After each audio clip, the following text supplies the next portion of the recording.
B-29.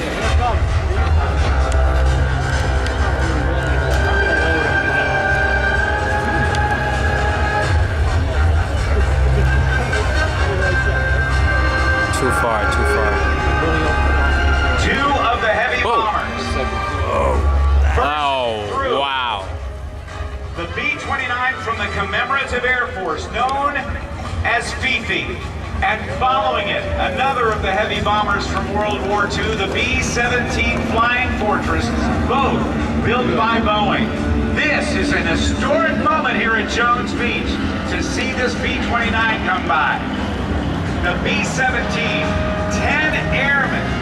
Hundreds of these aircraft would be launched from bases in Great Britain to bomb targets in Europe. The B-29 was responsible for dropping the first 2 atomic bombs in history. And the only 2 atomic bombs dropped during war. It was in August of 1945 that a B-29 known as the Enola Gay dropped the first atomic bomb on Hiroshima, Japan. And a few days later, another B-29 known as the Boxcar dropped the second atomic bomb on Nagasaki. And that forced the Japanese into surrender. Now, coming in from the left, we've got more of the Warbirds. We have a B-25 Mitchell bomber, one of about 9,600 that were built, and on the wings, a P-51 Mustang and a P-40 Warhawk.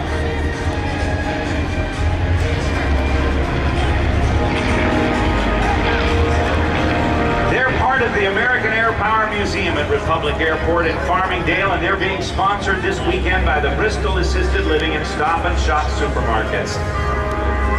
Their squadron includes a P-47 Thunderbolt, built here on Long Island at Republic Aviation over 60 years ago. A Navy Corsair fighter, the P-40 Warhawk that you see, the B-25 Mitchell bomber, and a C-47 Goonie Bird. We'd like all of you who have kites, please take the kites down now if you would. There's some kites flying, we need to get those down because they present a possible hazard to the aircraft. So those of you flying kites, please take them down. In addition to the aircraft I just mentioned, not in the air this weekend, but being brought back to flight is a PBY Catalina aircraft to honor our naval aviators. You can thank Holomini International for their dollars to make that happen. All of these aircraft can be seen on the ground and in the air when visiting Republic Airport in the American Air Power Museum almost any weekend during flight season. Holomini and Bloomfeld Development Group are doing their part to sponsor the arrival of that PT boat that you saw off the beach, a tribute to our American Navy then and now. Thank you to both of these proud Long Island companies. The American Air Power Museum at Republic hosts a number of visiting historic aircraft during the year. And this year, the mighty B-29 Super Fortress and a B-24 Liberator are here because of the help of Bristol Assisted Living, who are saluting our veterans across Long Island. Also flying this bomber squadron is the Yankee Lady, the B-17 Flying Fortress from the Yankee Air Museum, and has been brought in with the help of Public Works Alliance, whose members include the Operating Engineers, Teamsters Local 282, and the Carpenters Local. We hope you come by the American Air Power Museum after the air show and you can find out how to get a flight experience aboard these incredible bombers. It is truly a once-in-a-lifetime opportunity to fly aboard these amazing time machines and our military heritage.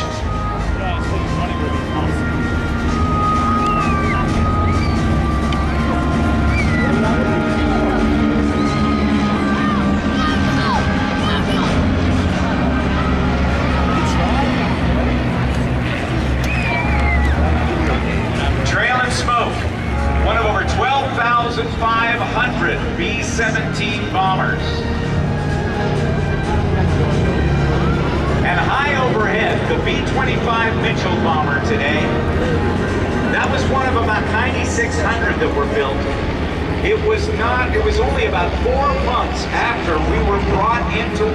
number 2, that the B-25 Mitchell bomber was pressed into service to perform an amazingly daring raid on the island nation of Japan. 16 B-25s were loaded aboard the USS aircraft carrier Hornet in April, and on April 18th of 1942, literally 4 months after we were dragged into the war after the attack on Pearl Harbor by the Japanese on December 7th of 1941, these 16 aircraft that were never meant to fly from the decks of an aircraft carrier launched successfully and bombed Japan. It was the first time Japan had been attacked on its own soil in over 2,000 years. All 16 aircraft were lost, and the leader of the raid, Lieutenant Colonel Jimmy Doolittle, thought he would be court-martialed. But it was the morale boost that the Americans needed at the beginning of the war, because we were being pounded by the Japanese all throughout the Pacific theater. That these B-25 Mitchell bombers, they thought, Jimmy Doolittle thought that he was going to be court-martialed. Instead, he was given the Medal of Honor, and I may be wrong on that honor, but he was given an incredible honor and promoted to Brigadier General. Ladies and gentlemen, the Cadillac of the skies, the P-51 Mustang. Top speed of over 400 miles per hour, powered by a Rolls-Royce designed Packard-built Merlin engine, originally designed for the Royal Air Force in Great Britain in 1940. Mustangs headed back to Farmingdale.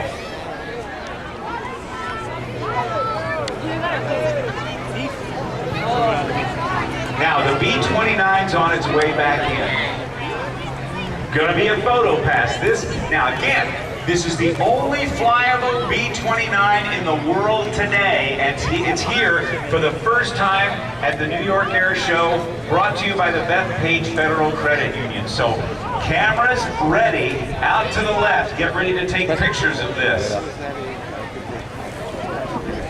The B-29 was also the aircraft that was called to duty to carry aboard in 1947, in October of that year, the X-1 rocket plane, built by Bell and flown by then Captain Chuck Yeager, the first aircraft ever to break the sound barrier.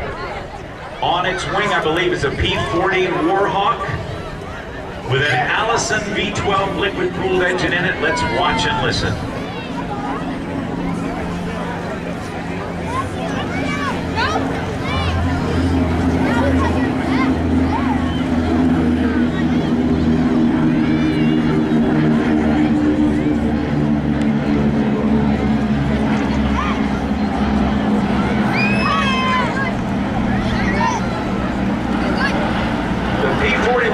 Is now off to the right of Show Center, and here comes the B-17 Flying Fortress. 10 airmen aboard this. One of the most famous B-17s was the Memphis Belle, the first B-17 to complete 25 missions. Colonel Robert Morgan was the pilot of that aircraft. Literally hundreds of these aircraft would take off from bases in Europe and head to targets to drop their 4,000-pound bomb loads. Now the PT boat is out in front of us, and now from the U.S. Coast Guard, Keith Caceres with us, and Keith, tell us a little bit about this torpedo boat. Well, thanks, Rob. This PT boat, it's actually the number on it is PT-278, and it's owned by Robert Inucci, who's the owner, and Tom White is actually the captain on board today, and it's based out of Kingston, New York. It's 72 foot long. It originally had 4 gasoline turbine engines in it, and those were transformed into diesel engines, basically for fuel consumption. top speed is up to 40 knots. The armament on board, this is a World War II era vessel. The armament on board with 4 depth charges, 2 torpedoes, 4 50 caliber machine guns. This boat actually did not have any time in here, but it is the only commissioned boat still in service in the world of its kind. And the idea behind today's demonstration is to show you how here back in World War II the operations work, because the PT boats worked in conjunction with the aircraft. They provided both surface coverage and air coverage while trying to land troops on the surface to go into combat. Well, Keith, thank you very, very much. I appreciate that information. Great to know, and it's to see another one-of-a-kind. I guess would say a trophy of our wars, and to honor the men and who served. And there goes the B-29 and P-40 are gone. The B-17 is now getting ready to depart the area, and coming across the B-25 Mitchell bomber, one of the most highly field-modified aircraft of all of World War II. Got to speeds about 230 miles per hour, and typically had a crew of 5 or 6 men aboard. So as they depart the area, it's about time to bring in the Iron Eagles. We'll be bringing them in here, and after they're done, we'll break away for some more commercials over at WHLI Radio. And Paul, are you with me? Can you talk with me on the air right now, buddy? Yes, I can, Rob. Okay, we've got you live on the PA system. Thanks. Great to work with you again this year at WHLI Radio. Always my pleasure to work with a professional such as yourself, my man. There's a kite over there. Right there. Well, I appreciate it. Thank you very, very much, Paul. We'll be back with you. The Iron Eagles are on their way in a second. We just have to make another announcement that if you've got kites in the air, we're going to ask, please, that you take those kites down. We'll fly them after everything else is over.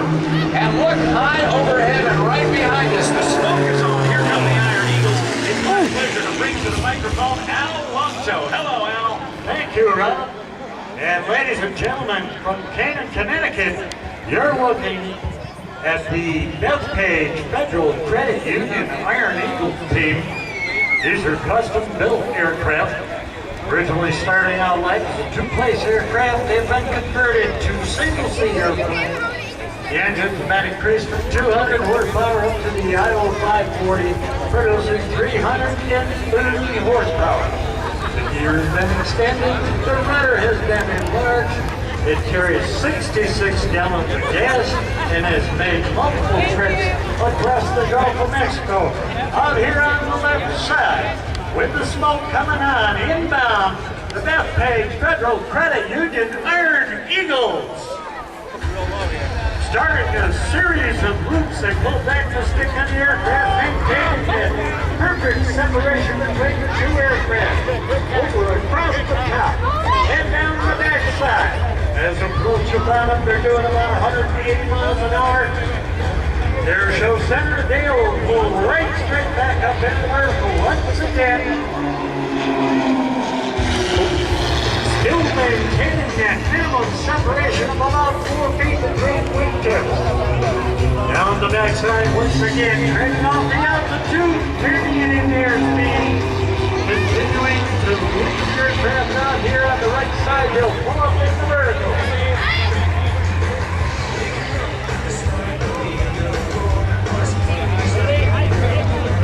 Up on top, they'll separate a little bit for the formation hammerhead turnaround. These are the Bethpage Federal Credit Union Iron Eagles.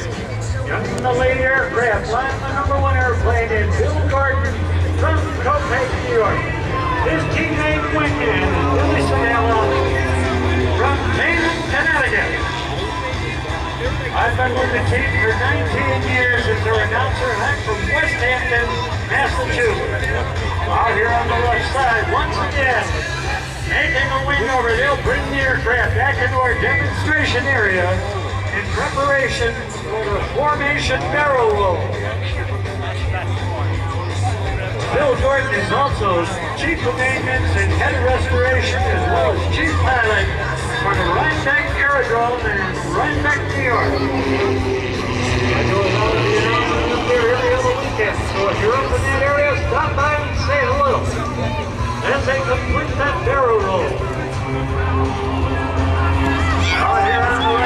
down comes the nose, and then come back on the stick. Pulling it up into the vertical. 5/8 of the loop out here on the right side. Bill Gordon will remain in the inverted position and Billy Segala rolls upright in preparation for the barbed roll. This team has become known for their close proximity to the aircraft throughout their formations. Billy Segala and I have been together for 36 years in the air show business this year and 25 years with Bill Gordon, and this is the 19th year of the Bethpage Credit Union, Federal Credit Union, Iron Eagles team. Nice. These airplanes, as I said, are equipped with 66 That's okay if we don't get them there. At least we got them on the video. 4.5 hour flight duration. I guess we didn't account for that part. This year in Cozumel, Here they come again. we're in Jamaica, and we also did a week in What? the Dominican Republic. I'm not. Down comes the nose once again. I have 119 minutes of film left. As they approach Air Show Center, they'll pull back on a stick, taking the aircraft up into the vertical. Up near the top side, one aircraft will half roll, and they'd like to dedicate this next maneuver to all the veterans, past and present, and future. A heart in the sky from the Iron Eagle aerobatics team. Happy Memorial Day. Going to the opposite end of our demo area, out here on the right and on the left. They'll take the aircraft up into the vertical on a 45. Roll to the inverted, pull over across the top, head down the backside. Well, reverse half Cuban maneuver. Right down close and personal with the water for the opposing slow roll. Crossing right here at Air Show Center, continuing to roll the aircraft. Now for a turn maneuver, they'll use once again that half Cuban maneuver. 5/8 of the loop, establish a 45-degree down line with a half roll right there, bringing the aircraft back to the Air Show Center for the opposing 4-point roll. 1, 2, 3, and the 4-point hesitation roll right down close to the water. Going up into the vertical line here, they'll roll the aircraft. One full vertical roll on the upline, up on top. Airspeed dies right out, kicks the rudder for the hammerhead turnaround.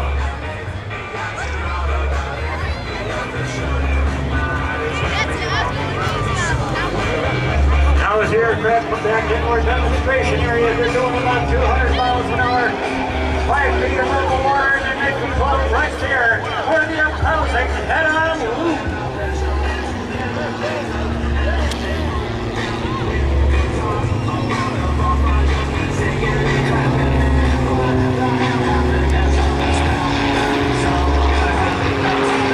Out here on the right and on the left, they're going to go up into the vertical, quarter rolling the aircraft. 1/4 of the way around, you look at the top of one aircraft and the bottom of the other.